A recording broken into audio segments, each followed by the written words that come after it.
Hey, how you guys doing? Um, well, they helped me with several things. The first was when I first went into the room. I'd been here 21 days, I think it was, and I was still so far in my addiction that when they gave you the test, that I would instantly look at it and break out into a sweat, shaking. I was just really disturbed by what I'd seen. 2 hours afterwards, I couldn't even tell I had an addiction anymore. I can still say that to this day, that I don't wake up craving getting high. And before I did this, that's all I thought about. I wasn't even sure how long I could stay here because I wanted to get high so bad. So that's one thing they helped me with. There was something else in my life that had bothered me since I was a kid, something that had happened to me. I didn't even tell them what it was. And the way I perceive that memory is totally different. I don't know what it is, but it's not the same as it was before I went in that room. Some other things that happened. I had a lot of problems at school, so I never really did good at school. I held a grudge toward teachers. Didn't learn very well, but I just started school here. Now, since I've been going to them, I've been making A's and B's on every test that I take.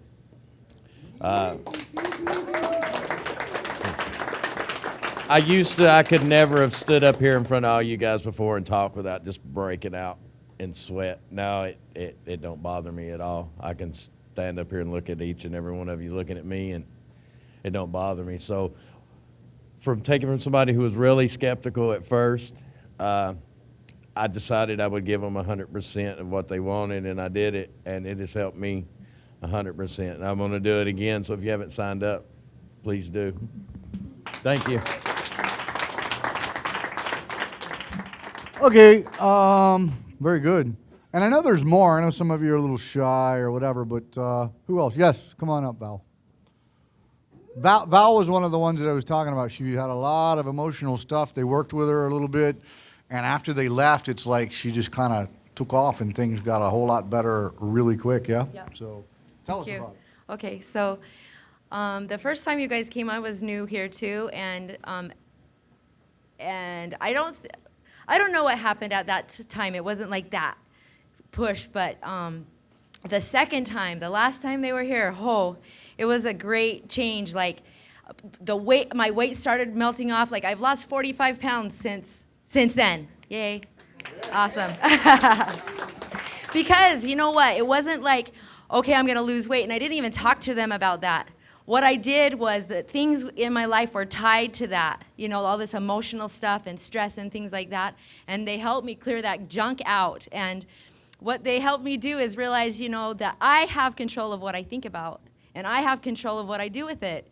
And so they have you come up with if you haven't done it before, they make you, they have you come up with a different memory to replace those others, and so, or get rid of it, so to speak, right? Am I explaining this all right?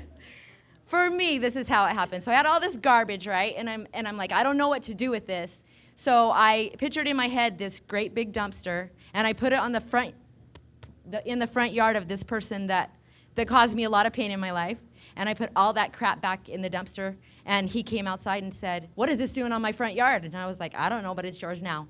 And I walked away. And like that memory, that thought, like when any of those other bad things come up, it's like I just put it in the dumpster and walk away.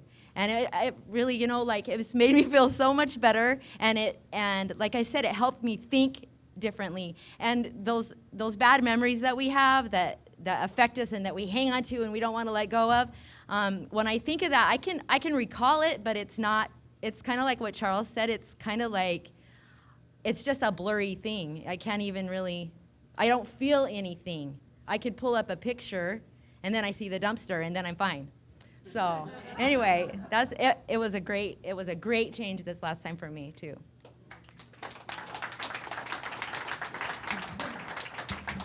Very good.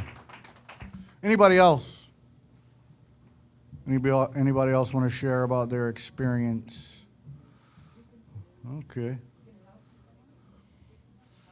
All right, well. Lori, you want okay. Lori, the first time very resistant. The next time, not so much. Now things are much different, huh? They are. And you're right. It's funny because, like, I remember it was January of 2013, and my parents were here at the time, and Jeff pointed it out. Like, I didn't even want to, like, do that practice thing. I was like, no, I don't want to do that because my parents are sitting here next to me. It looks crazy, right? And then, let's just face it, those of you that know me, like, the crap hit the fan in June. And, you know, I went through a lot of hard times at that time, and I swear to God, I stood right over there in front of Enterprises, and I had some sisters that, like, looked out for me every day, and I didn't even know on a daily basis I was getting scorched by the sun. I had no clue what was going on inside of my own head, and it was a couple of these ladies, Deirdre and Kim, that just, like, checked on me every day and tapped with me every day, and, like, I went through a lot of emotional. I had a hell of a time, I can tell you that, and they definitely got me through it, and I don't know, just they got all that crap in my head that I didn't think that I was a good enough person to be in my own skin, and I'm not a stupid person, but I was a very emotionally weak person, and I never realized how weak I was until I went through some of their sessions, and they worked with me over and over and over again, and today I still have things to work on like all of us do, but you know what? I just know inside of me now, like, I'm worth it, and we're all worth it, and if you give them a chance to work with you and, like, work on those things that you struggle with, you're going to be amazed at the things that you can come out with, because, like, now today, you know, like, I still have things that, like, I'll look at them and I get so excited when I know they're coming, because I know what they did for me, and it's like I look at some of the people around here and some of the sisters that we have that are struggling today, and it's like, if you guys just take advantage of that and just be honest, like, just, like, puke it all out, because, like, it's no sense holding it in there, because there's so much in all of us. That's why we're here. If you just, like, get it all out and just be honest about it and just throw it all up, you're not going to surprise them. Everything that you say to them is, like, they're not going to be surprised. They're not going to be shocked. Anything that you have to share is just going to help you grow. So, you know, like, they were coming back, and I'm thinking, what am I going to talk about with them? And it's like, I know that there's still things that are still inside of me that they're not like they were a year ago when they were here, but they're still there. And we're all, you know, for myself, I know there's things still, but, like, I don't know, just try it. It looks crazy, and it seems crazy at the time, and you know, like, for myself, I know I had, like, really, like, sob sessions, but I needed to have those sob sessions because that's where I was at the time. So, I don't know, that's where I'm at these days, and just give them a try, you guys, because they're well worth it.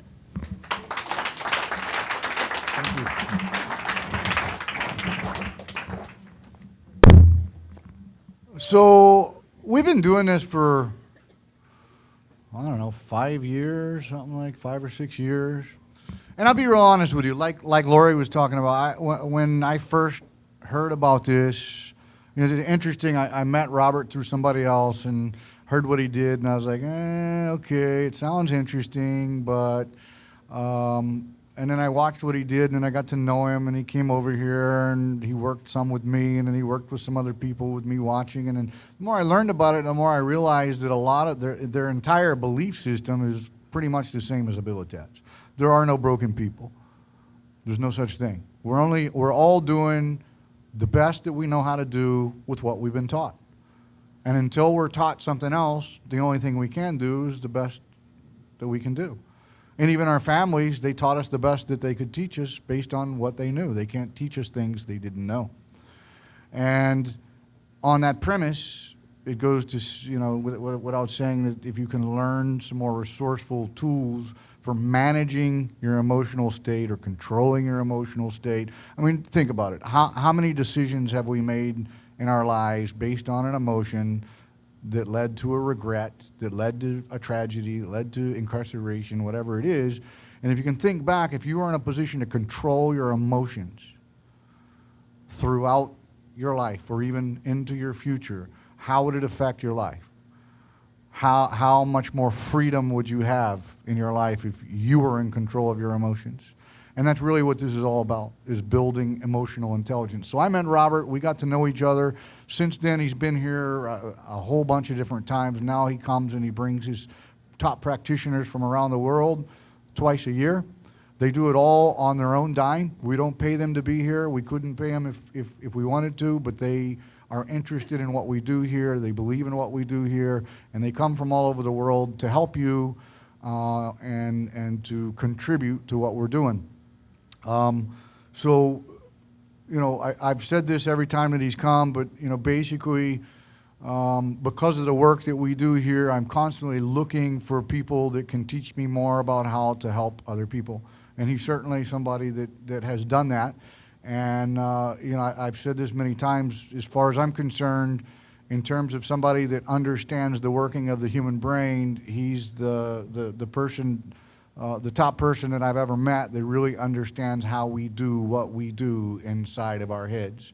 And so for that fact, you should listen very carefully, because he's figured some things out that will help you.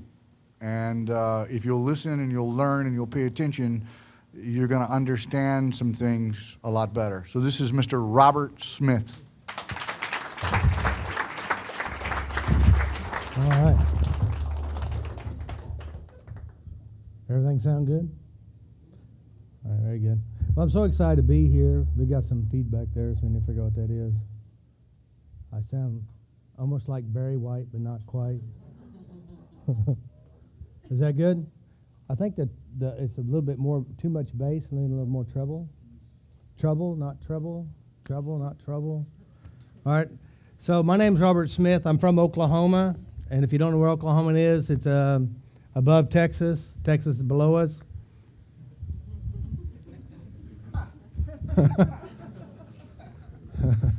And, of course, Oklahoma is the center of the universe, according to Robert Smith. Because I'm like you know, I come from I don't know, some of you may come from a wealthy family. I come from a poor family. I'm the oldest of 6 kids, 1 sister, 5 brothers. And, you know, I was, my mother ran away from home at 14 years old. She got pregnant, came back, gave birth to me. I'm a bastard child. I don't know who my father is. My stepdad came in my life when I was about 6 months old. My stepdad, he was angry. His father was an alcoholic. He was the oldest child. He had a rough life. He's uneducated. We'd move from house to house, trailer house to trailer house. I mean, we had a rough life, but it was a normal life. You know, it's what you knew. You know, I'd be like some of you guys, had trouble in schools, you know, and I'd be stuck in the middle of class. I'd be one in the back corner. I'm the one that the principal got to see a lot. Got my ass paddled really hard, and it hurt. I still remember. But, you know, I'm the oldest, as I said before. I have 2 brothers in and out of prison. I think the next time they get to stay there for a long time. Drugs, alcohol, burglary. So I come from a normal, functional family, as you well know. The difference in me than my brothers and my sister is I had a passion to try and figure out how to solve my problems. You know, at 14, I went to my aunt's house, an uncle.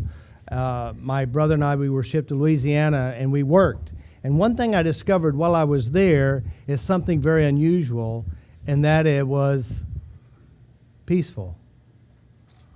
There wasn't the trauma, there wasn't the fear of being beaten. There wasn't the fights and all this stuff. It's actually peaceful. And when I went back to home, I said, Mom, I don't want to live here anymore. I want to go back to Louisiana. I had a girlfriend, I had a job, and it was a better life than where I was living. And I couldn't. She wouldn't let me. She said, well, you can go live with my grandmother. Now, of course, I didn't want to live with my grandmother. My grandmother always loved me, cared for me. When I was born, she wanted to raise me. My mother wouldn't let her.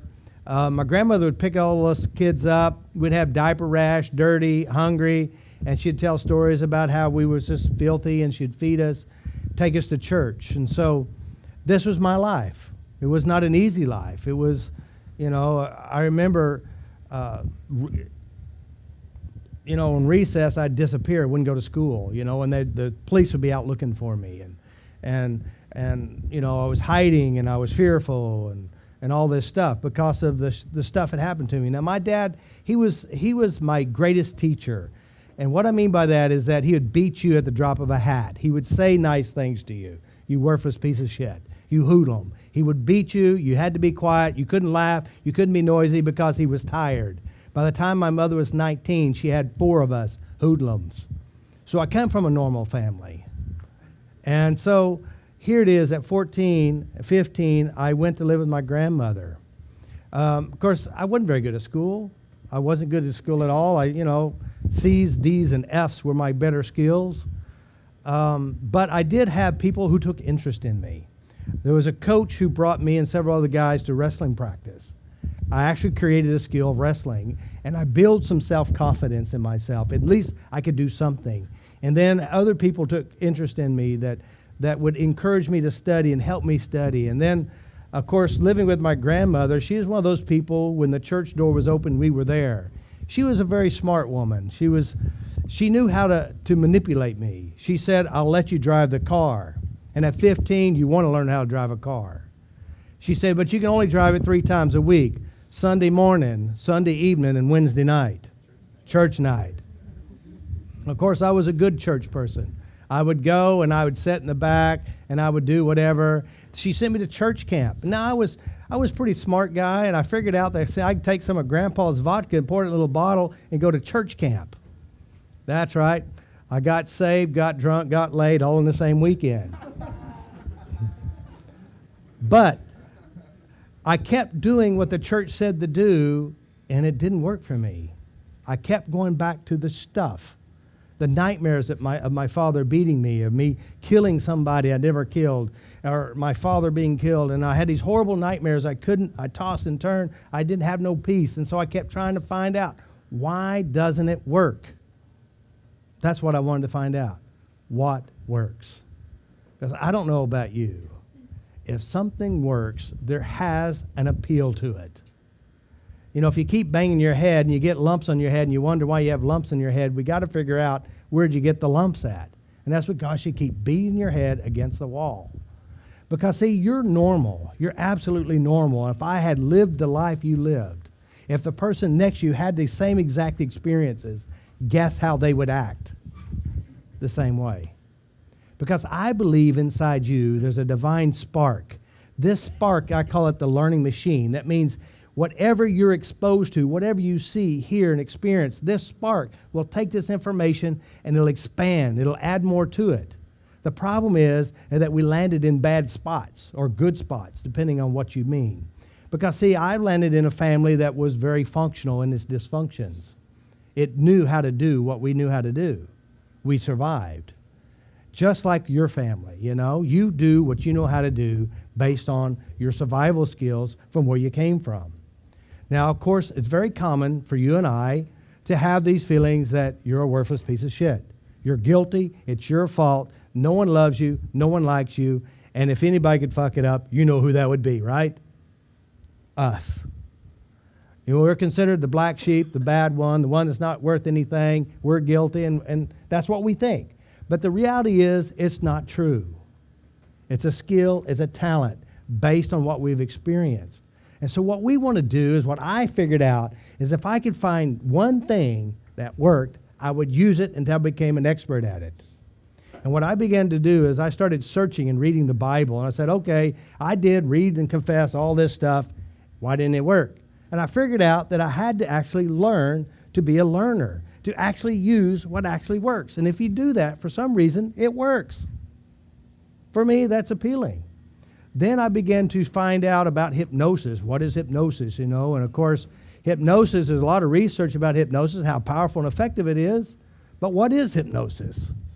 I don't want to be controlled by anybody or anything. But the weird thing is, when I began to find out what hypnosis really is, I found out my mother was a hypnotist, and so was your mother, and your grandfather. And you're a hypnotist, and Jeff's a hypnotist. But the deal is, what kind of hypnosis are you doing on yourself? That's the real question. But what is hypnosis? Hypnosis is your mind's great ability to imagine and to feel as if it were real now. Because, see, the truth is, and you know this is the truth, where are you right now? You're right here. You realize that? You're here with me. You're here on this chair. You're here in this room. You can hear the hum above your head. You can see my blue shirt. This is real. But the weird thing is when some of you guys, and me too, when you began to look back at what happened back then, when you were 5, 10, 12, And when you remember, and as you remember, you start to feel like you're 5, 10, or 12. That's hypnosis. Now, of course, some of you guys are coming from the drug world, and you're here because you need to get your head straight, or you're here because you'd rather be here than spend another 20 more years. And so what you want to do is figure out where the controls are.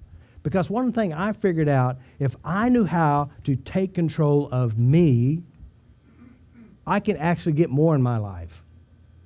That means while I'm standing here, I'm not acting like I was 20 years ago. Because 20 years ago, I can't stand in front of you. I had a fear of public speaking. I had a fear of being humiliated, embarrassed, shamed, guilted. I could not stand in front of class. Not on the chalkboard, not in front of anyone. But how can I do this here? And the reason why I can do it here is because I took control. See, a lot of you guys, you've been through where you've been through. You've been to prison, you've been to this, and you've been to that. You've done stupid things. Stupid things were done to you. And you carry these around to keep you from doing something bigger and better. The truth is, those bad experiences could be your greatest experiences to catapult you into greatness once you do one thing, and that is change how you hold it against you and turn it to where it'll be a benefit in your life. Because see, when I was humiliated in front of class, that humiliation became a propulsion to be great in front of class. Do you understand what I just said? Because see, if you've been embarrassed, if you've been beaten, you said you're a worthless piece of shit. I was a worthless piece of shit. Now I'm the greatest shit on earth. Ask me.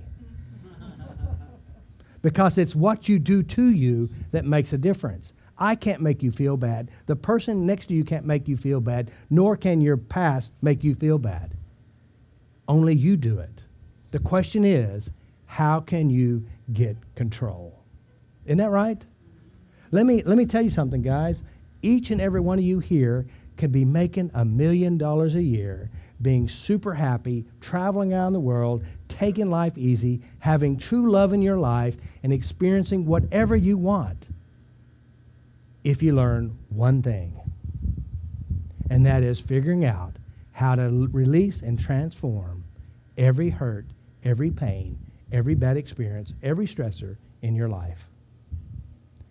An emotionally intelligent person can outperform a person who has 12 PhDs and still can't pour piss out of a boot if the instructions were written on the hill.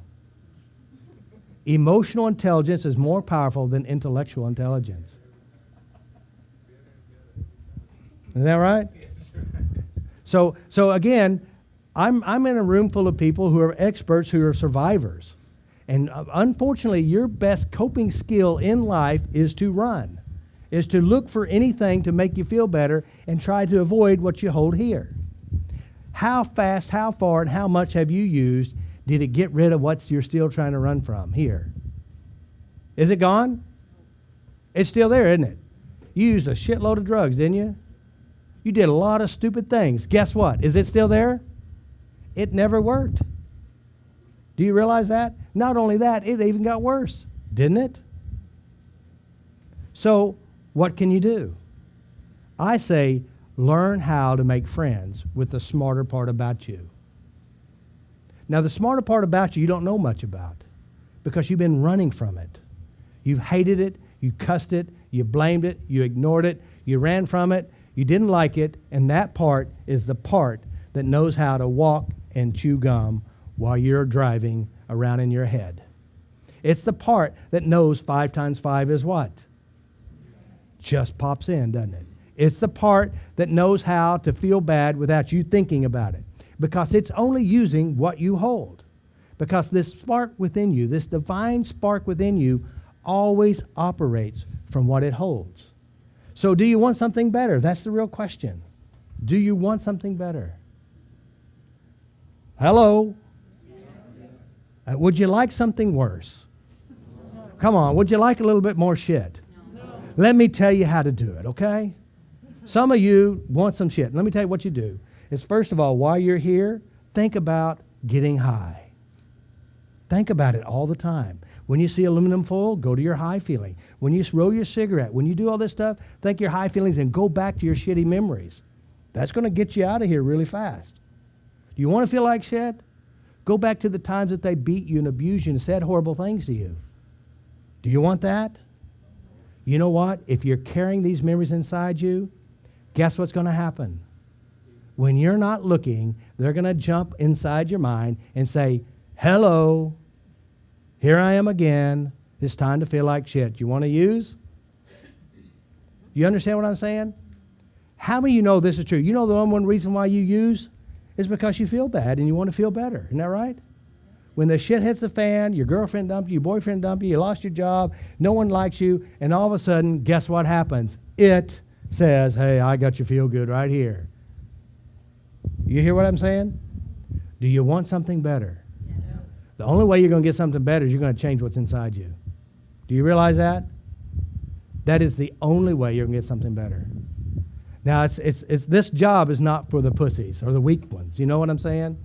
This is not for the little girls and little boys. This is for the men and women who are willing to step up and say, hey, I'm ready to take it on. Give me my worst shit. I'll do it. Do you hear what I'm saying? Now, some of you guys, you're just going to have to ball up and get with serious. You're carrying these memories around that hurt you and affect you. What has it done for you? What has it done for you? Has it done you any good? It keeps finding the same relationship you didn't want. Keeps you in a incarcerated. Keeps you where people control you and telling you what to do. You like that? How about this? Would you like to be out there with your own home, your own car, your children, your parents, your love, your true love, right there with you? Wouldn't you like to have your own business? And it's a real honorable business. You work hard, and when you lay your head at night on your pillow, you'll go, damn, I'm good. I did a good job today. Wouldn't you like to have that? Wouldn't you like to see your children grow up, see your children have children, be at the hospital, look at that little grandchild, or see your mother? Would you like to have that? How are you going to get it? You can't get there by carrying around the pains, the fears, the hurts, and playing the addiction in your head. You know, there's people in this place here that irritate the hell out of you, isn't that right? Do they have power over you? Where's your power at? If you learned where the power is, you can have anything you want. So let me just kind of help you a little bit. In order to get something better, inside you, you have to change something. Now, here's the cool thing. Some of you got socks on your head and you got your head shaved. You know, there's nothing better than that. You got plenty of time to clean your mind up. You know what I'm saying? Go back and start cleaning up your childhood. Change those memories inside your head. Find the things that really put you in this place. Change it inside yourself. All right, so here it is. This is how it all began. We may need a marker here. All right, so here's where it all began. Hopefully you can see that. Can you see that? It's a triangle. This is birth right here. At birth, this is what happens to an infant. A child that's just born, you know how useful they are? They can do very little to nothing. They feel the diaper, they can cry, and they can sleep and maybe make a few faces. All right? This child, this divine spark inside you, what it will do is it'll start encoding the world. It starts recording memories inside yourself. Billions and trillions of memories are being recorded at the moment of birth all the way up to about now. So when you're right here about now, you're just responding to the world. By what I'm saying certain words, and your mind starts triggering memories and ideas inside your mind. And yet, I'm just saying words. So your mind will pop in memories. How many of you realize when I'm talking about some of this stuff, you have memories showing up inside your head? And yet, it's just your memories and no one else knows what's popping in there. From these memories, your unconscious mind begins to operate and start creating a world in which you know. You got one? Which means today you successfully know how to feel and produce what you know how to feel and produce. That means today you're here in Habilitat. You're here because of you did something really smart. You figured out how to get yourself in a great place like this. Not anyone can be here. An expert has to get here. That means you did the right things, you did whatever you did, and now you're here. Congratulations. Now you're here to learn FasterEFT. It took you all this to get right here. Good job. So now what are you going to do? You're going to learn FasterEFT, right? Now the smart ones will. The cowards will just say, oh, I don't want to go inside here. I don't go inside my mind and look at my memories because there's a lot of pains that hurt. All right, so here it is. You got all these memories, and today you're going to respond to me. You're going to respond to the person inside this room who bothers you, who affects you. Isn't that right? Now, here's the weird thing is what you currently feel today and how you respond to people today is built from your past. All right? Does that make sense? All right? So here it is. You have all these bad experiences inside your mind. And today, I want you to do this. Think about something that happened with somebody here in this room, or an event, or a childhood experience. Just think about it right now. Just think about someone who irritates you, something that affected you. Just do it right now. All right? Now, nobody knows what you're going to think about, but just think about it. All right? Now, as you think about it, how many of you feel something when you think about it? Raise your hand if you feel something when you think about it. All right? So here's the truth. Who did it to you? Was it me? It's your memory. So these are your memories, and you're feeling something right now in this chair by yourself. Correct? Who did it?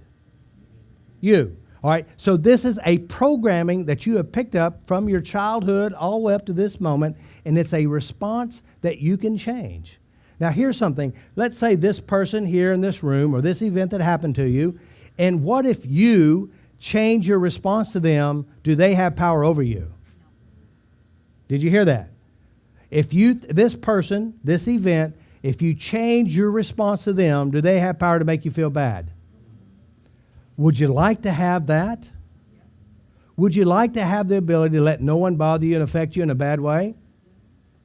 Do you realize that you can leave here and you're scot-free, you did your job, you got your head straight. You know what's going to put you back here? Emotional stuff. You're sad, you're depressed, you're angry, you lost your job, something happened, and you have these bad emotions and feelings. Guess what those emotion feelings are going to make you do? Something stupid. Is that true? Now, how many of you know this is absolutely 100% true? This is why you're here, is because of emotional stupidity. Right? Because you don't know how to change how you feel yet. All right. So, you are what I would call a trance monkey. Basically, a trance monkey is a person who responds without thinking, and I don't know what that looks like, but that's supposed to be a monkey. Actually looks like Jeff. All right, that's a trance monkey. Now, I'm a trance monkey too, by the way. The quality of my life, the quality of your life, is determined by the quality of the memories you hold and carry within you. Does that make sense to you? That means I've had some pretty rough childhood experiences. You've had some rough childhood experiences. So your value in life is determined by the quality of the memories you hold. Does that make sense? If you go and change memories, that you hold and you change how you hold them, guess what happens to the trance monkey? They naturally act differently. Because, see, I'm a different person than I was 10 years ago. Totally different. I'm traveling around the world. I'm doing things that I could never in a million years believe I could do. And you know why I'm doing it?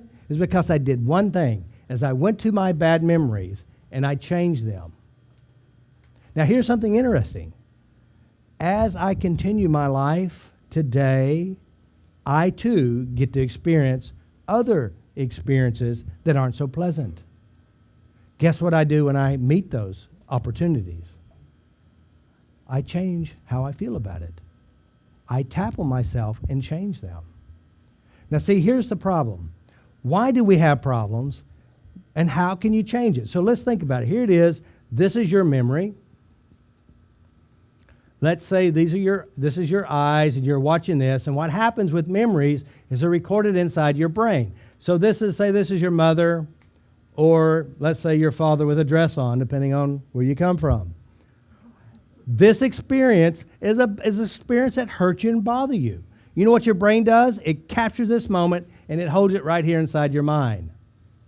All right? So now you have this memory. Just like a second ago, I said, go think about someone who bothers you. Think about a memory. And guess what happens when you did that? It becomes real in the body. So the brain will send a message to the heart, to the lungs, to the stomach, the large intestine, the kidneys, the liver, all these organs responding to what you're thinking. Does that make sense? All right, let's test it again with a good memory. Just take a deep breath, close your eyes, and go to a good memory. All right? Now, as you go to a good memory, what I'd like you to do is be there again, see it, feel it again. And notice what happens inside you as you remember it. It actually begins to feel real, doesn't it? Good job. Okay, open your eyes and look up here. What you have done is you went to a positive memory, a good memory, and your mind began to make it feel real in the body. You get that? All right. Now, when you went to the bad memory, you did exactly the same thing. You went to a memory, and as you recall it, you feel the bad feelings. You anger, hurt, stress, or whatever it is about it. You see the point? This is a system that always works. But here's the cool thing. The memory in of itself is not the real event. It's not what really happened. It's a recording of what happened. Does that make sense to you? So let me ask you, if you change memories in your mind, do you actually change the original event? No. What does it change? How you hold the recording. Now, guys, let's think about it logically. If you have memories when you were growing up where someone said bad things to you and you keep those memories handy, guess how you're going to think about yourself? You're going to think what? Bad about yourself. All right? We have just as many good as bad, but oftentimes we hold the bads closer to us. So if you go to memories and you change how you hold the memory, you actually change the essence and how you operate with yourself. Because the quality of your life is determined by the quality of the inner communications you have within yourself. It's what you say to yourself. It's the pictures you play inside yourself. It's the emotions and feelings you use up on yourself. If you can change these, you can accomplish and receive and get and achieve anything. Because the only thing that holds you and me back is our own emotions, fears, and anything else. So, does this make sense logically here? All right, so now we have memories inside of us. The quality of your life is determined by the memories you hold. The real deal is, and the reason why people will say, I don't want to change my memories, is because of this one idea. Who will I be without my crappy memories? You understand what I just said? This is who you're going to be. You'll be you. The weird thing is that you create an identity based on experiences and memories. And you're not those experiences. You're much more. Does that make sense? So what I do is I use a process basically on knowing how to change memory. Now, by the way, you have to change your own memory. I can help you change it if you'd like a better life. So what I'd like to do is I'd like to show you how it works, but I'd like to use it with something else. The cool thing is that you can use you use your mind and you give meaning to everything. Does that make sense? You give meaning to everything, which means you give meaning to the clothes you wear, the foods you eat, the people around you. You give meaning everywhere you go. And if you change your meaning, you change your life. Does that make sense? All right, so what we got some chocolate here. Now what we're going to do is we're going to play with your chocolate. We're getting ready to hand you the chocolate. Do not open it. Do not eat it. Just hold it on your lap. And you don't want it to melt. I know it's a bit cold in here, but thank you for the air conditioning.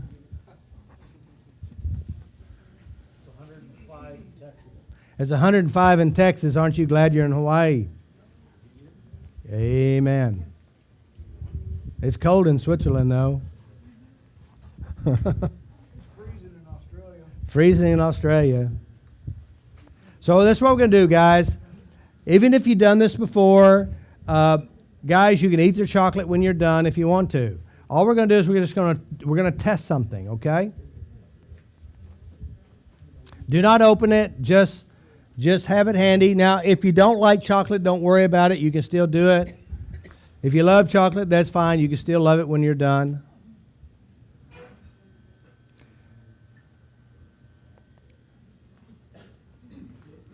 All right, so what we're doing is we're just going to play a game with you, okay? First of all, how many of you like chocolate? Love chocolate. How many really loves chocolate? All right, you can still love it when we're done. Okay? So what I'd like you to do is, first of all, I want everybody to just take a deep breath and close your eyes, and I'd like you to go back in time to a place where someone gave you chocolate. It could be your grandfather, your mother, or a favorite time eating chocolate. Now, as you do this, I'd like you to be there with them. They give you the chocolate. I want you to enjoy the flavor and taste of that chocolate.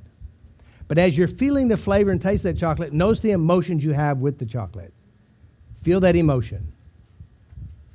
Notice in your body where you feel it. That feeling in your body, notice a feeling, but send this feeling to the person who gave it to you. If it's love, send it to love. If it's a good feeling, just send it to them. And now also this other person who gave it to you, just thank them for this great opportunity to be with you today. Then take a deep breath, blow it out, and say peace. All right. Now, when you went back to this memory with chocolate, there was somebody there, correct? There was a good feeling associated with this person and the chocolate, right? All right. Now, let me remind you, if you look at the ingredients on chocolate, whatever emotion you had with that experience, you can read the ingredients, you'll notice that emotion, that feeling is not there. There's no love in chocolate. You understand that? So there's some people, when they think about chocolate, they think about the time that they ate chocolate and it was Hershey squirts at the end of the day. You know what that means? It's a smelly thing, and I don't want to go there right now, but you can only imagine. Right? All right, so what I'd like for you to do is, let's do a little test. I want you to take a deep breath, I want you to close your eyes, and I want you to remember what chocolate tastes like. So in your mind, take a bite of chocolate. And I want you to notice the first bite. You got that taste? You got the flavor, the sensation? Now imagine now a tree in front of you and pull the roots out from under it. The tree has no roots. You know what happens? Imaginary trees turn into butterflies and they float off. Okay? Now everybody look at me, take two fingers like this and say everything I say. Right here is a meridian point. This is the bladder meridian. Say release and let go. All sadnesses and fears. Emotional traumas. Helpless, hopeless guilts. Beside your eye, rejections and abandonments. Taste, smells, and sensations. I'm really here in Habilitat. Under the eye, I love and accept myself completely. Food will never love me. There's no love in the ingredients. Collarbone, it's safe to like me. And it's safe to let it go. Grab your wrist, take a deep breath, blow it out, and say, peace. Now go close your eyes and go to a memory that you feel love with somebody. Probably the person who gave you chocolate, but be with that person. Only that person. And send them that good feeling.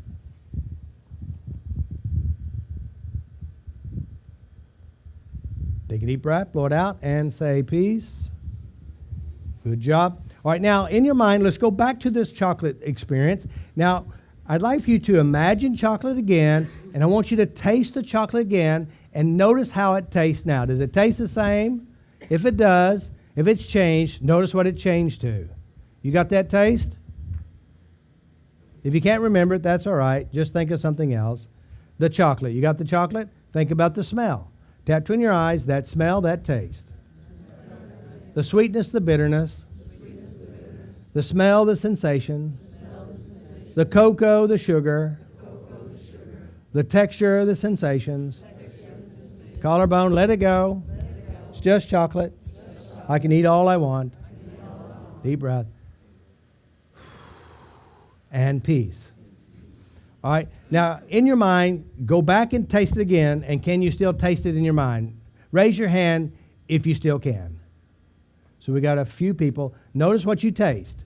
A few of you notice what you taste. Taste it again in your mind. You got it? Taste it in your mind. Notice what that taste is.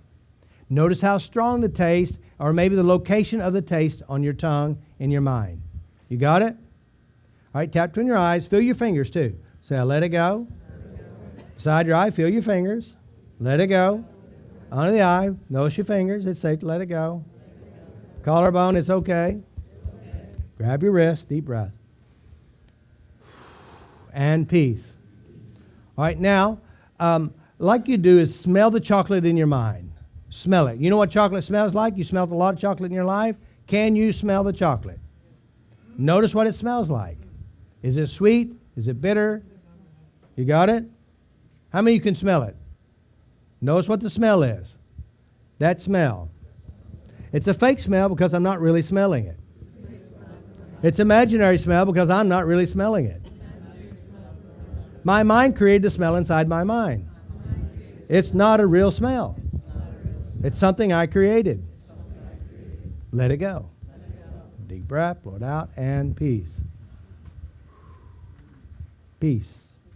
All right, go back and smell again. As you smell it, what's the first smell you smell when you smell it? Anybody? Give me a smell. What do you smell? Sweet. Smell how sweet it is. 0, no sweetness. 10, really strong. How sweet is the sweet? By the way, you're not really smelling chocolate, are you? It's imaginary chocolate you're smelling. You got it? That sweetness? That remaining sweetness. I'm sweet. Someone sweet gave me sweet. I release and let go of that sweet feeling. Sweet doesn't love me and never will. Collarbone, wrist, deep breath. Peace. Go back to the sweetness. Is it still sweet? Can you smell the remaining sweetness? Or did it change? Is it still there? Little bit. Notice how much is there. This imaginary sweetness. My sweet mother. My sweet grandmother. My father. My grandfather. I keep the goodness. Sugar never loved me. And it never will. Deep breath and peace. Now what happens with food is we're emotionally conditioned with food to think you're a good boy or good girl, so they give you chocolate or candy. Now chocolate or candy doesn't mean you're good, but you think that you're good. And by the way, you can eat all the chocolate in the world and you won't be any better than what you are now. You may be a bit fatter. All right? So go back and smell it again. Can you smell it? How many of you notice in your mind the smell is actually changing in your mind? Yes? Yeah? All right. All right, so let me ask you. If this smell and this chocolate had an emotion, what one emotion would it be? What would it be? How many would say it was love? How many would say it was comfort? All right? Now, by the way, if you'll notice when you look in the ingredients, there's a comfort in the ingredients of chocolate. There is none. So who conditioned you to think there's love in chocolate or comfort in chocolate? There's someone there, isn't there? Go back to this person in your mind. Go back to this person.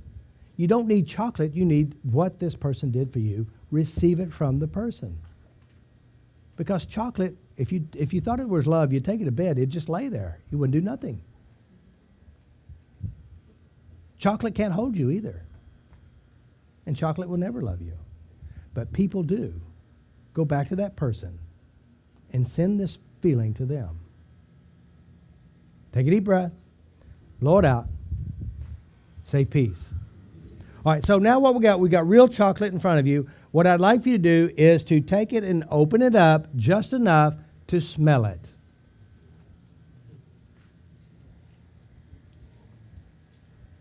Now, as you smell it, I want you to notice what it smells like. Does it smell good? Who says no, it doesn't smell good now? Anybody? There's a couple of people, all right? As you smell it, notice the first smell of this chocolate. What does it smell like to you? Chocolate, sweet, smiles. All right, notice that smell. You got it? Got the smell? Got the sensation? Tap between your eyes. I release and let it go. Beside your eyes, okay, let it go. It's just chocolate fun. I'm just tapping, playing with my food. I have permission today. Even though chocolate never loved me, real people can. Deep breath, blow it out, and peace. Peace. All right, let's do it again. Think about chocolate. As you think about chocolate, what's your first thought? All right, smell it. Smell it again. Can you smell it? Pick out. Who says, oh, yeah? Like really, really strong. Now, is this a treat to have chocolate? Is this what it is? Now, let me tell you something.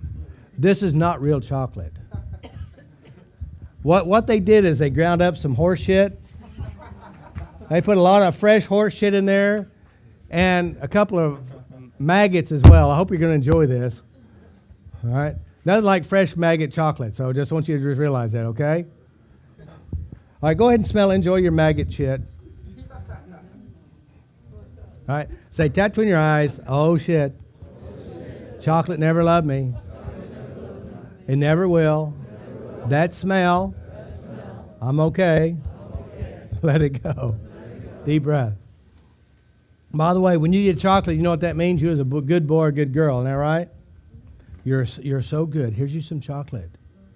I need a little treat. I'm a good boy or a good girl. I'm so good. Give me a ton of it. Let it go. Deep breath and peace. All right. Smell the chocolate again. How many notice the smell's going down? All right. All right. What does it smell like to you? First smell.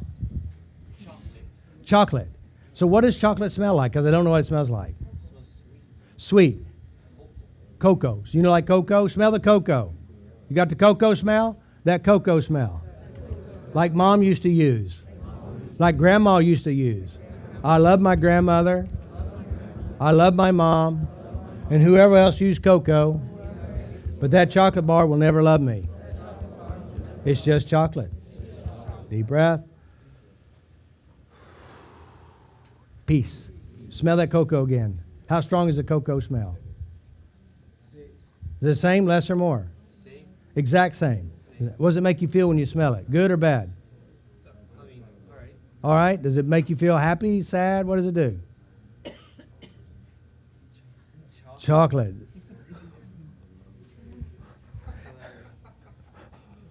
Sorry. Are you trying to make me feel bad right here in front of the whole group? No. Well, what's your name? Nathan. Nathan? Nathan, yeah. Oh, good job, Nathan. So when you smell the chocolate from 0 to 10, how strong is the smell? 5. A 5. Was it stronger earlier? All right, smell the 5 again. I want you to get a good location. Smell it in your mind. Smell exactly where you smell it at. In your head, in your mouth, in your nose. You got it? All right, that smell. Let it go. Let it go, Nathan. It's all right, Nathan. Let it go. It's okay to keep it, Nathan. Cocoa, caca, cockroach, whatever it is, let it go. Deep breath. I'm playing with you, Nathan. Smell it again. It's just as strong, less or more? Still the same. Still the same, all right. Chocolate. Do you want to eat it? I mean, honestly. Somewhat. When you first started, did you really want to eat it? Yeah. And now it's just somewhat. Yeah. All right. So smell it again. Does it smell sweet or just cocoa? It smells sweet like chocolate. Sweet. Smell the sweetness of the chocolate. Smell the sweetness. Now, I could do this all day with some people. You notice how sweet? 100% sweet? 0% sweet? 5. Seriously, a 5. Now, what? It was stronger earlier, yes or no? It was. All right. Notice the 5. Now, when you smell the sweetness, how sweet is it? Is it sicky sweet, sweet, or normal sweet, or just sweet? Normal sweet. Normal sweet. Okay, just checking. That normal sweet. At least it's not sicky sweet. It'd make me want to puke. And chocolate doesn't look good puked up. Have you ever puked up chocolate? It's disgusting. Let it go. Blah. Peace. All right, smell it again, Nathan. How sweet? Same? No, not really. Not really. What does it smell like, honestly? What's the first thought? What is the first thought when you smell it? What does it remind you of? Smell it again. What does it remind you of? Candy. Candy, I know that, but anything else other than candy? Just, you want to eat it though, right? Somewhat. So let's do this. I want you to peel it back. All of you peel it back. What I'd like you to do is take a little nibble off of it, and I want you to notice the first taste of it. Now, all right, just a little nibble. First taste. What does it taste like, Nathan? Does it taste good? Not as good as it smells. Not as good as it smells. So when you taste it, what's the first taste that you taste when you tasted it? Chocolate, cocoa, smoothness? Creamy chocolate. Creamy chocolate, good. Creamy chocolate taste. That's it, right there. The sugar taste for some of you. The cocoa taste for the rest of you. The cacao taste for the rest of you. Just let it go. Let it go. Deep breath. And peace. I'm getting hot up here. All right, taste it again. How's it taste? Honestly, how's it taste? I mean, you want to eat the rest of it, right? Does it taste good? It's all right. All right, good. You want to eat what? Not as good as it smells. Not as good as it smells. What does it taste like then? It's tasting like junker. Say it again. It's tasting junker. What is junker? Like tasting junk. Seriously, it's tasting like junk. Yeah. Not like shit, but No, not like shit. oh, not quite. Not quite. All right, good. Still tasting like chocolate, but not as sweet as it smells. So it doesn't taste as sweet as it smells. So it's losing its sweetness. Yeah. So it could be cheap Hershey's chocolate. It's really, like I said, it's full of horse shit. You know that. All right. So how many of you go back and taste it? How many of you notice the taste is changing in your head? What do you notice? You can't taste as much, but you can taste it. Now, not as strong. Now here's the key. Did chocolate change as you tapped on it? Chocolate stayed the same. What's changing? Your head. All right, which means we give meaning to everything. Now, I work with people with chocolate. I work with people with drugs. I work with people with food addictions. The food doesn't change. People do. Because we supply meaning to food. We supply meaning to this room environment. We supply meaning to the person who bothers you. Who's doing it to you? Would you like to be in control? That's a real question. You can take control. By the way, you can enjoy your chocolate. All that you want. This is a point that I want to show you guys, that food and anything else comes from the meaning we give to it. By the way, I worked with a lot of people who had severe chocolate addictions. They don't have the addiction anymore because we give the meaning to it. So, right back here, we go back to who's doing it to you. All right, so let's do one more thing. I want you to think of a memory. Nick, is that right, Nick? Nate? Nathan, do you have a memory that you'd like to change and don't want to tell anybody what it is? A memory. All right, come up here, and you're not going to say anything about what it is either, okay? Yeah. All right, stand right here. Now, what I want you to do, guys, I want you to do the exact same thing. I would like you to find a memory. I'd like you to find a memory of someone in this room or some event here that just recently bothered you. Think about it.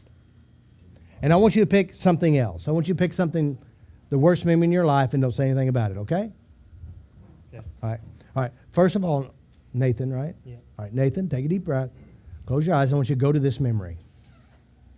Now, however old you are, be there. Feel it again for the last time. Whatever happened, be the little boy, be whatever happened. And all I want you to do is tell me, yes, it's there.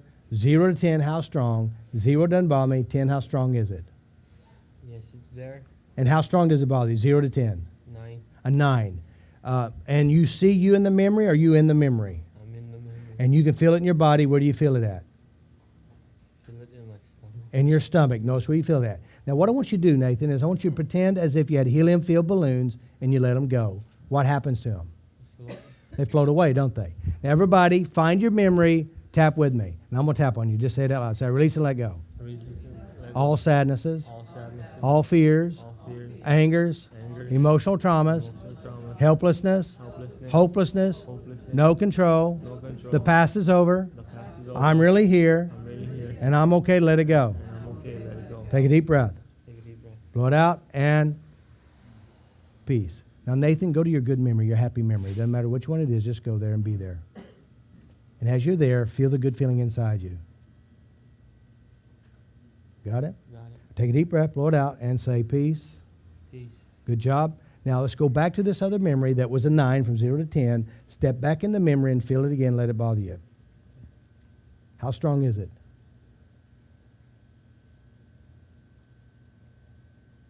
9.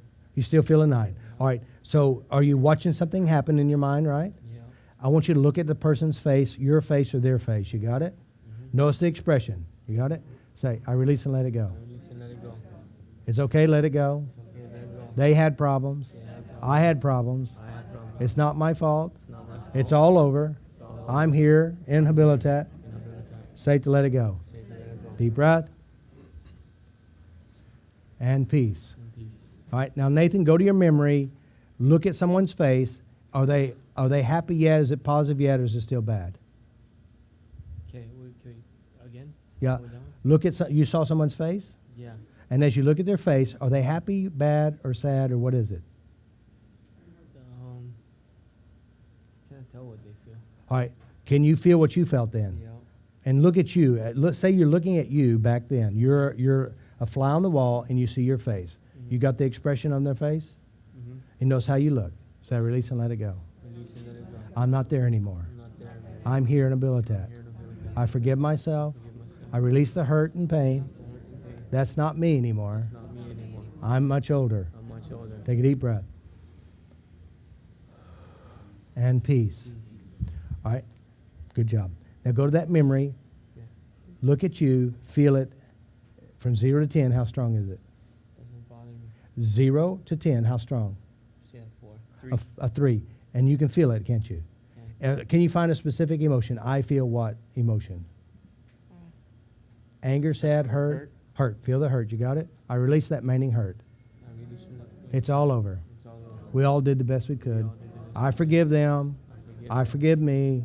It's time to move on. It's time to move on. Deep breath.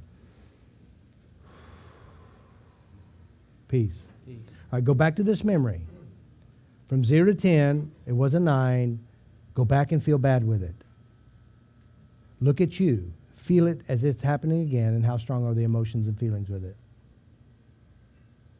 Hurt. Can you still feel the hurt? A little. A little. Is it still a 3? Yeah. And when you say, I feel hurt, notice that hurt inside you. You got it? Yeah. Say, I'm okay to let it go. Okay, let it go. All it needs is me. All it needs is me. All I need to do is let it All go. I need to do is let it go. Take a deep breath. And say peace. Peace. All right, go back to this memory. Can you still feel hurt? No. What do you feel when you see this memory? Blank. Blank. All right, you know what happened in the memory, don't you? Mhm. So what I'd like for you to do is I want you to close your eyes, and I want you to step inside the memory, your adult you, into that memory, and I want you to do something for you, the little you. You can go give him a hug, you can give him some encouragement, or you just change it to where both of you are happy. Can you do that? Yeah. Do it now. And I want you to see this happen in your future too, where things will be more positive for you. And when you're done, you take a deep breath, you blow it out and grab your wrist and say peace when you're done. Peace. All right. Now this memory that bothered you, from 0 to 10, it was a 9. Mhm. Now I want you to go back and I want you to make it bother you again. Can you do it? This memory. Yes, ma'am. It's not gonna bother me. I'm good. Now, it doesn't bother you now. So when you go back to this memory, what do you see the new memory, or you see the old memory, or how do you represent it in your head? I see the new one. You see the new one. Now step back into the new memory again. And this is what you're going to have in your future as well. More like this. All right, take a deep breath, blow it out, and say peace. Now, here's something really cool. No one knows what it is that you worked on, do we? Right. Did it really change inside your head? Yeah. And this memory always bothered you whenever you went to this memory? It did. For how many years did it bother you? Just recently, a couple of years. For a couple of years. So anytime for the last couple of years you went to this memory, it bothered you. Yeah. Can you make it bother you now? No. Say it again. I can't make it bother me, but I'd rather to Try it. See if you can. try. But that memory, only that memory, you can't cheat and go to somewhere else.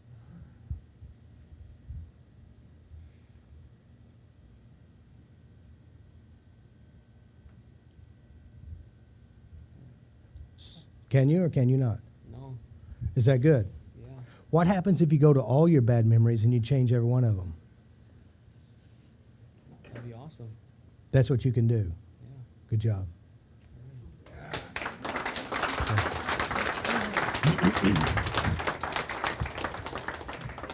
Isn't that weird?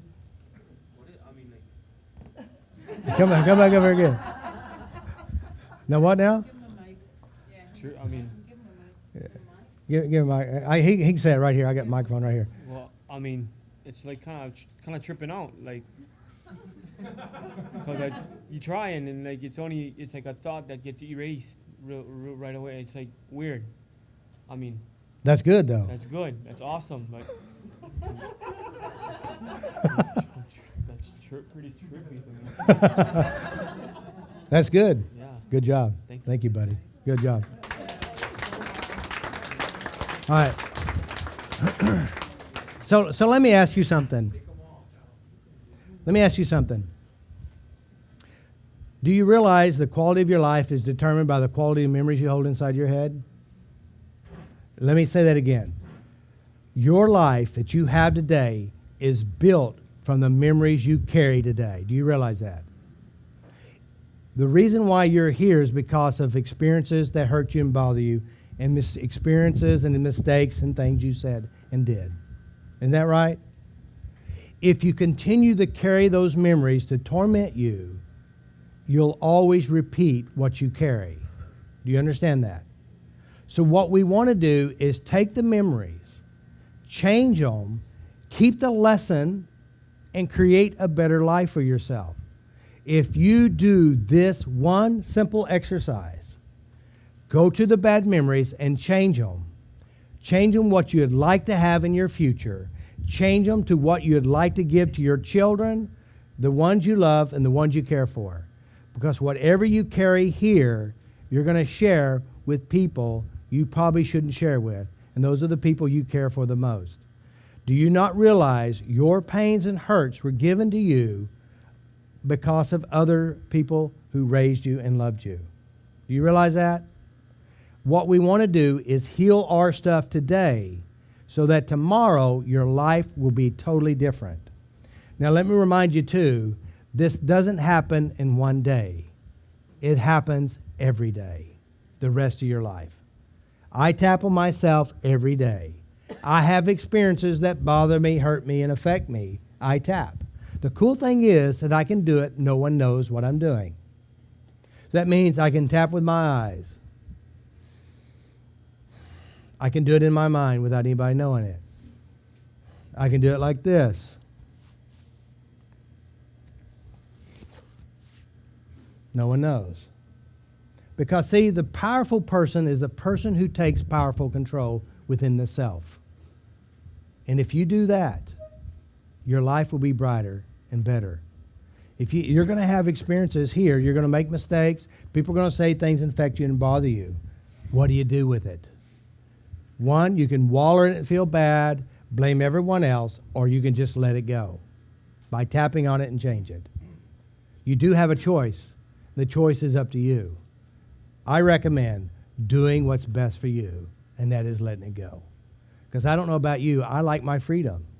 I like to be out there in the world and doing what I want to do and not having people tell me what to do. You know what I'm saying? It's time to build the life you want, and the life you want starts right here. Welcome to the club. We're going to have sessions this next week. We have some really great people from all over the world who come to be a part of your life, to want to be a part of your change. And they're going to work really, really hard. And I'd like you to welcome Michael all the way from France. Come on up here, Mike.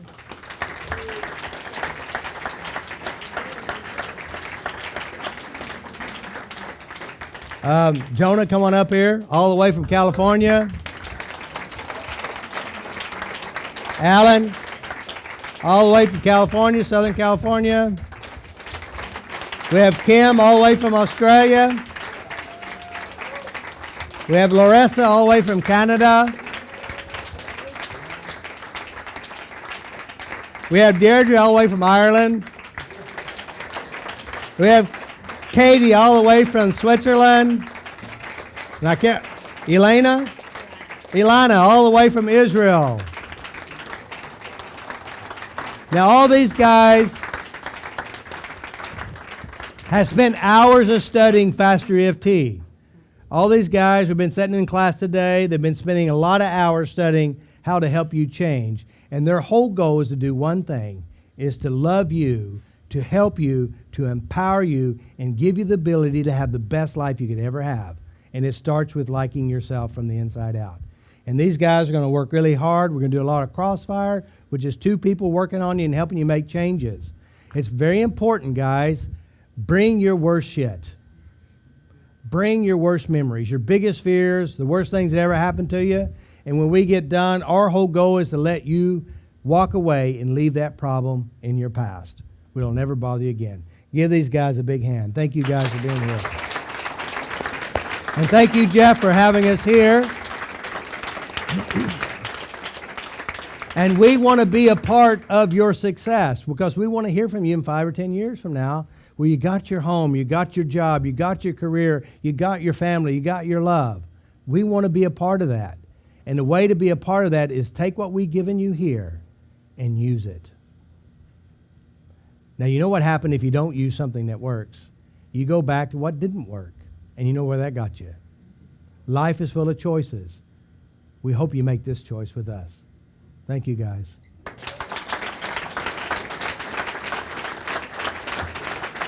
What? Oh, yeah. Anybody have any questions? Anybody got a microphone for the questions? Yeah, there we go. Anybody have a question about anything? Thank you, guys. Y'all can have a seat.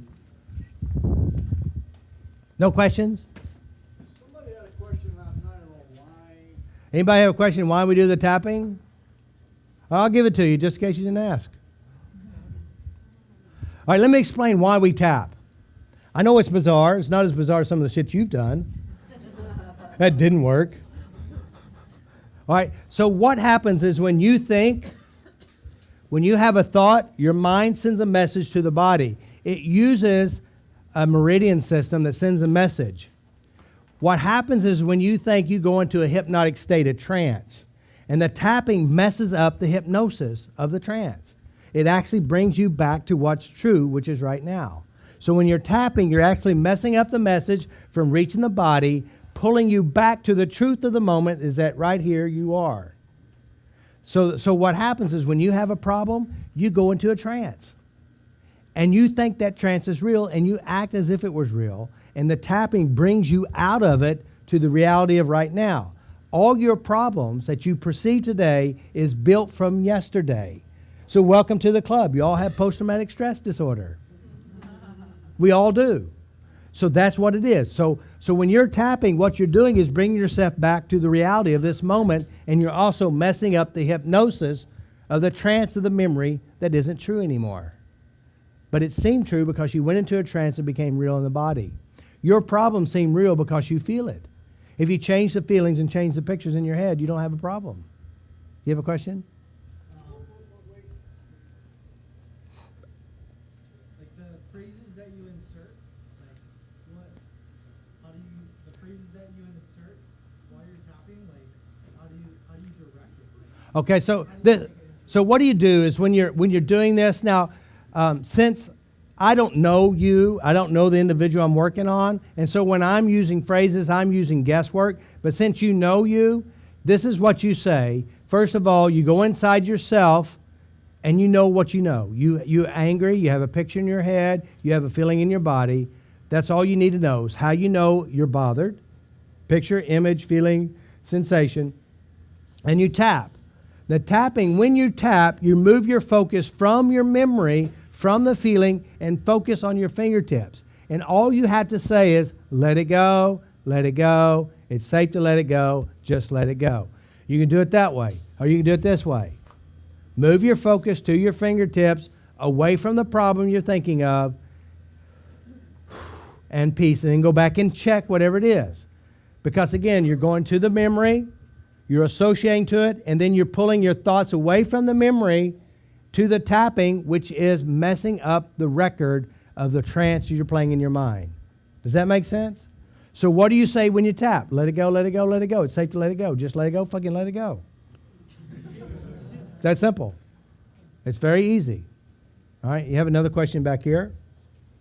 Yeah, I wanted to ask you, I know this is the thing about the chocolate, Yeah. but all my life I didn't eat vegetables. I just, for some reason I can eat vegetables. You cannot eat vegetables? It grosses me out. Grosses you out. Good. So I was seeing what will it work for helping me eat vegetables? Yeah, well, here's the deal with vegetables or anything you don't like. We have a program in our heads. Why do you not like vegetables? You don't like it. Have you always disliked vegetables? What is it about vegetables you don't like? I don't know. I always think about being on horse and eating grass. A horse. So when you think about vegetables, you think you're a horse eating grass. Now let me ask you something. If you're going to eat vegetables and you're thinking you're a horse eating grass, would you want to eat vegetables? Now, just think about it. So being a horse is not what you call a good thing in your life. Right. All right, so let me explain to it. I just recently came from Australia. All right. Now, Deirdre and I, we went to a market. And of course, in the market, they sell different types of meat. They sell kangaroo. They sell goat. All right. So here it is. I like kangaroo. If you never ate kangaroo, it's delicious. As a matter of fact, it's very healthy. So when I'm buying it, Deirdre's making these ugly, weird faces. I mean, it comes natural for her. I go, Deirdre, what are you doing? She goes, well, when I see you buying that meat, I see little baby kangaroos. I say, seriously, now when you get ready to buy grounded beef, do you see little baby calves? And you know what she said? No. All right, now here's the point. If you're a vegetarian and you see vegetables, you don't feel like you're not seeing these little vegetables, or the children are being cut up in front of the baby carrots, the mother being chopped up, ripped apart, their blood being drenched right out of those poor little carrots. And by the way, if you ever, they have this research where they got a plant over here and a plant over here, and they will cuss this one and bless this one. Guess which one's shriveling up and dying? It's the one you verbally abused. Plants have feelings too. But you don't think about that, do you? You just rip them apart, chop their children right in front of them. But see, here's the difference between an animal and a vegetable. A vegetable has no legs. They can't run and hide. Animals do. So that's what vegetarians, and if you're a vegetarian, you know what vegetarians do when you see you eat animals? They have dead animals inside their head. So what's the difference? It's what you're doing in your head. It's like some people hate water. I said, how can you hate water? It's delicious. Because of what they do in their head with the water. It's what you do in your head. You know what? If you think about carrots and you're eating vegetables and you're having positive, happy memories, you'll love them. But if you're seeing dead carrots and all their babies all spread out and their blood ripped apart, you won't be eating vegetables either. So it depends on what you do with it. Do you eat meat easily? Yep. But you don't think about those little baby calves, or those little baby rabbits, or those little baby chickens. That's the only difference. What you do is you need to have a positive association with them.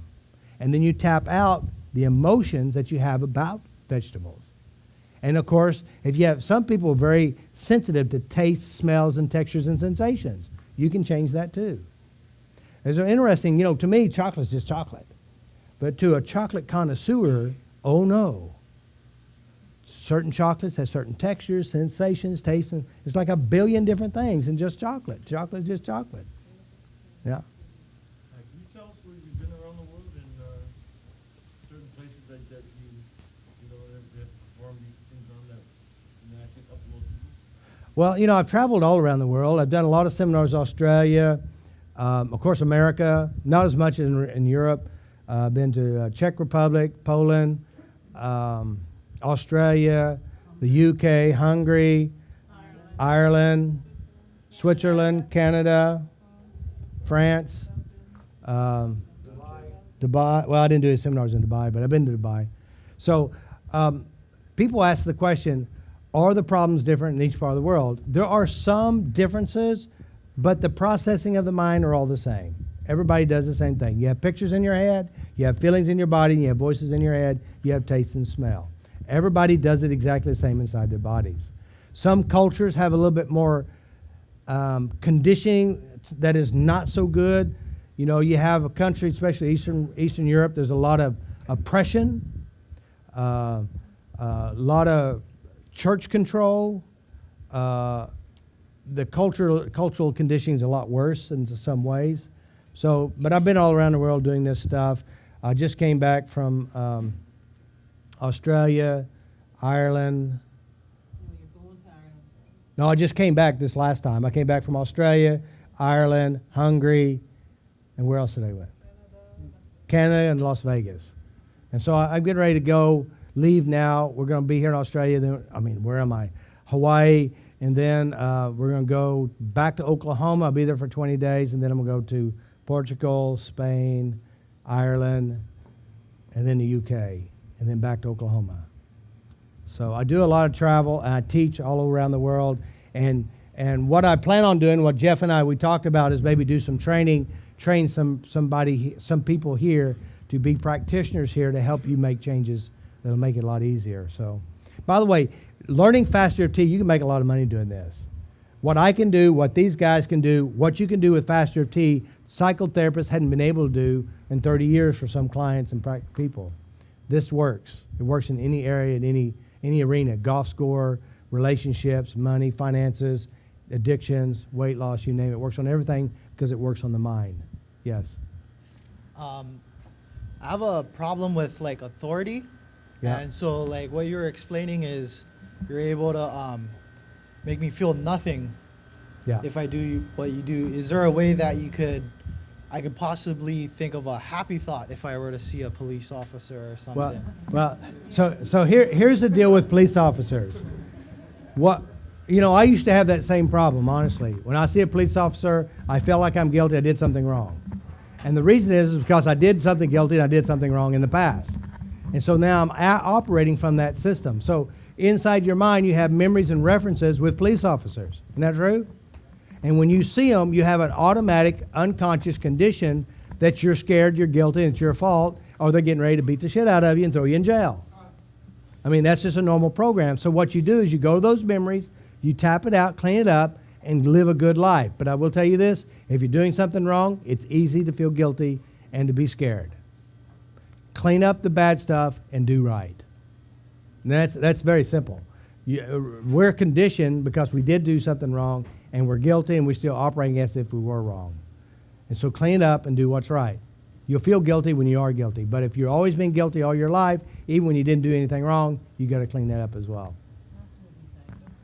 Have you signed up for a session yet? Yeah. Good man. You're a very intelligent man. Probably one of the smartest men in the room. All right, guys. Thank you so much for being here. And we're going to see you in the room.